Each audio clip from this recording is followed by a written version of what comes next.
大家好，我是王维。今天咱们从青龙桥车站折返出发，奔向关沟之巅八达岭。从青龙桥西站出来，咱们马上就要回到1909年的老线上了。从这儿往左下方下去就是青龙桥老站，这一带是自然坡度最大的地方。古人云：“居庸之险不在关城，而在八达岭”，描述的就是这儿的山峡。咱们过了这岔子和左边的日尾炮楼，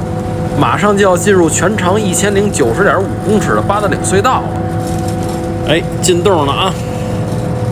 咱们现在途经的八达岭隧道是整个京张铁路的控制性工程，它是个越岭隧道，中间高，两边低，从隧道里边往两个方向都是下坡，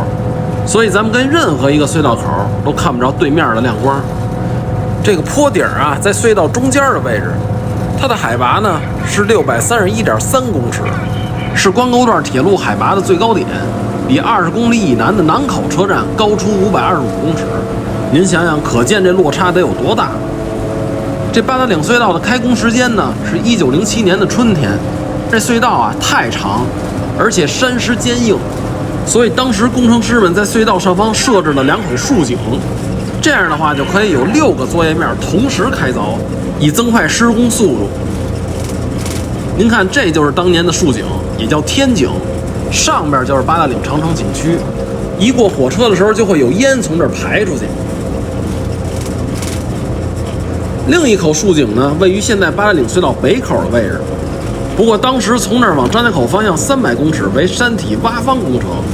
往北京方向为隧道开凿工程，所以在施工的过程中呢，这口竖井就完成了使命。现在咱们这列车过了坡顶了啊，司机已经回手柄了，这柴油机动静小多了。其实您看，列车在过坡顶之前，两端的机车都不能偷懒儿，万一在隧道里边坡停就麻烦了。不过在历史上还真有那么2次车停在隧道里边的时候。1937年8月7号南口沦陷之后，日军向察哈尔方向侵犯，为了阻止日军前进，256旅及康庄机务段工人将多台机车和车皮连接，堵塞各个山洞，然后将其炸毁。往后经过几十年的多次维修，现在很难看出被炸过的痕迹了。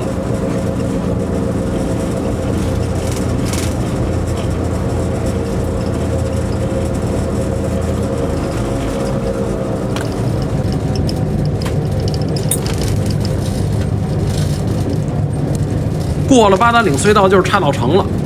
再往西到康庄是一路下坡，这坡度可比关沟这边平缓多了，最大18%。从73公里线路所，也就是1979年改称的八达岭车站，再往西到康庄，又是一段1960年增建的副线区段。这一段线路啊，实际上就不属于关沟段了，因为关沟是指南口到八达岭这20公里山沟嘛。但是呢，这儿啊地形狭窄，不适合设置大站，所以关沟段的机车呀，要运行到八达岭以西10公里的康庄才算完成任务。接下来这一段啊，还有不少值得看的铁路文物，咱们今儿啊先聊到这儿，明天咱们接茬，边走边聊。